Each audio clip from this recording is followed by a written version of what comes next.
I finally read the third book in the Last Binding trilogy by Freya Marske. I don't know how she says it, but in any case, this has been one of my favorite series. It's a trilogy. The first book was A Marvelous Light, the second book was A Restless Truth, and this book is A Power Unbound. I'm not going to go into a lot of detail because I don't want to ruin it for anyone if they're interested in reading the series. I will just say that the world building is generally very good. It is set in Edwardian England, like 1909-ish. This book is in 1909. I think A Marvelous Light might be a year or two earlier than that.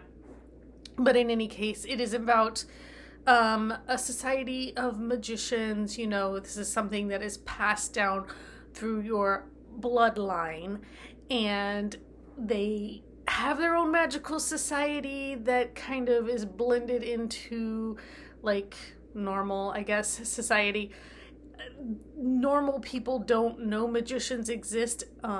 If they find out, it is considered that they have been unbushelled, because the magicians kind of have that hiding your light under a bushel thing, saying, hiding your magic. And if somebody witnesses or learns that magic is real, they're unbushelled. So in any case, the first book explored a relationship between Robin and Edwin. The second book explored a relationship between Maud and Violet. And this book, A Power Unbound, is a relationship between Jack and Alan.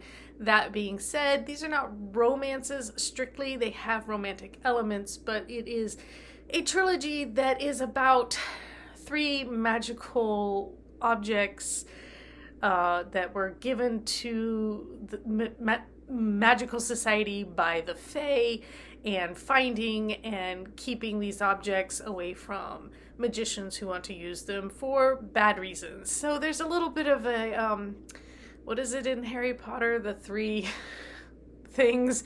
There's a little bit of that here, you know, in each book.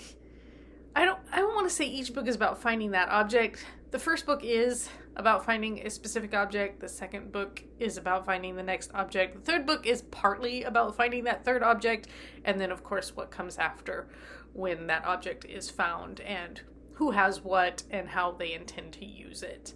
I'm going to leave it at that, I think, broadly speaking. There is some pretty graphic on-page sex in each of these books.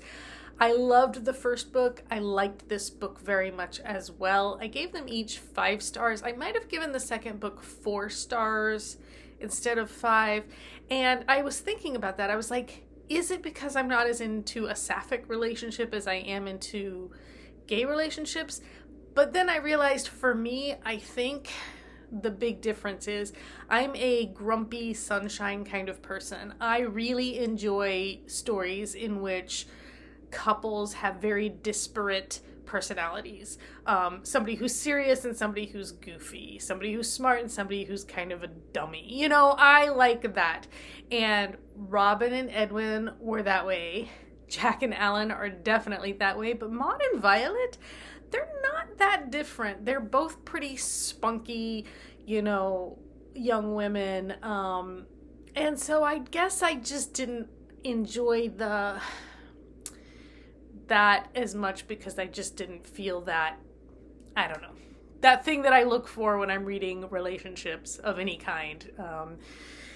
And so, yeah, in any case, like I said, I did give this 5 stars. You know, it was like 4.65, I think, but I rounded up. It's good. It's a little long. It drags a little bit out in places.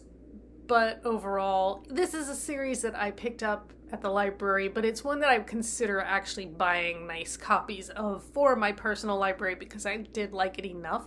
And I do think I would possibly reread it, which is not something I say about a lot of books. So that being said, I do recommend this series to people who like historical fiction, fantasy, and LGBTQ stuff. It's pretty intricate. The magic systems, I think, very interesting and very good. They use a system they call cradling, where young children learn to do it with string, like you would with cats cradling, kind of string games, and then eventually you learn to cradle without the string, and you can create magic in pretty intricate ways. And they talk about it as clauses and things, because it's almost like writing a sentence with your magic. You know, you put in certain things, you imbue it with certain things. Anyway, I found it very interesting. I will say there are some like very obvious and predictable things that in this book in particular, I was just like, ugh. Like, I almost wish they hadn't been.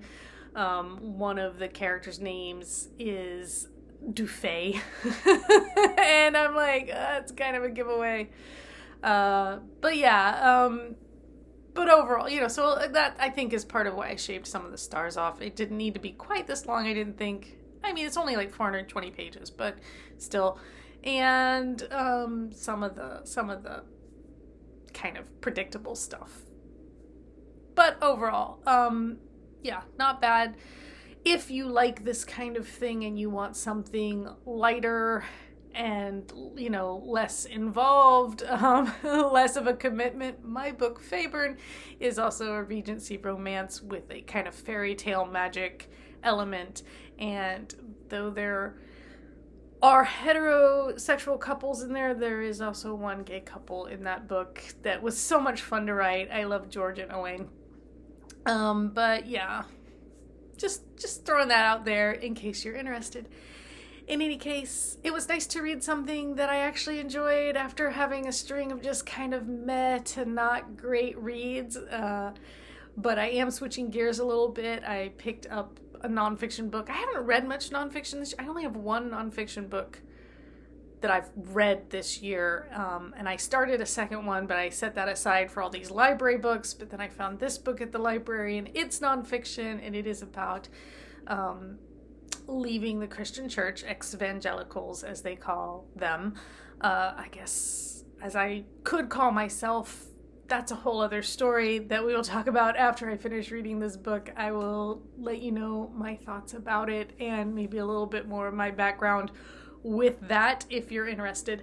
But in any case, that's it for me. Like I said, I can recommend this series if you like the things that it entails. And just another little plug for Feyburn, if you also like kind of sweet, light, fluffy, you know, romances with a little bit of like fairy tale magic in them. And until next time, take care.